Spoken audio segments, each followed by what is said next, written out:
Bonjour, ici Mélanie Tremblay et bienvenue à la machine à écrire.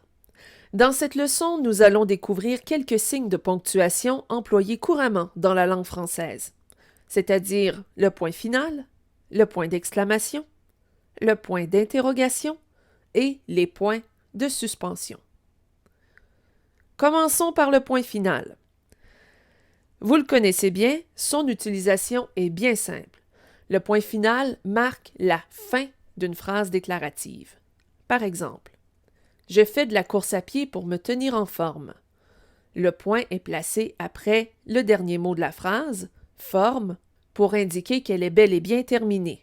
Comme c'est un concept que tous maîtrisent très bien, rien ne sert de s'éterniser sur le sujet. Passons maintenant au point d'exclamation. Le point d'exclamation se place à la fin d'une phrase exclamative qui exprime l'étonnement, la joie, la colère ou la surprise. Dans la phrase « Je suis si heureuse de te voir », cette phrase exclamative démontre que la personne qui la prononce est joyeuse. L'utilisation du point d'exclamation en témoigne. Évidemment, l'absence de point d'exclamation peut donner l'impression qu'il s'agit d'une simple phrase déclarative. Le point d'exclamation se place aussi après une interjection. Les interjections sont des mots qui expriment un sentiment ou qui reproduisent un bruit. Voyons les exemples suivants. « Hey, ne touche pas à ma voiture !» Ce premier exemple comprend deux points d'exclamation.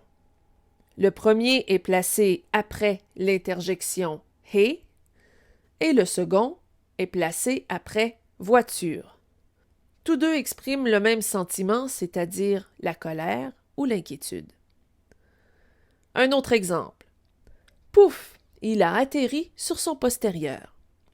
Dans ce deuxième exemple, le point d'exclamation est placé après pouf, une interjection qui reproduit le son d'un corps qui heurte le sol. Parlons maintenant du point d'interrogation. Le point d'interrogation se place à la fin d'une phrase interrogative. Il indique qu'on pose une question. Comme dans l'exemple, « Viens-tu voir un film avec moi? » Avec l'emploi du point d'interrogation à la fin de la phrase, il est clair qu'on pose une question. Dernier point de ponctuation, les points de suspension. Les points de suspension sont toujours au nombre de 3. Ils indiquent une énumération ou une phrase inachevée ou encore une hésitation. Voyons l'exemple suivant.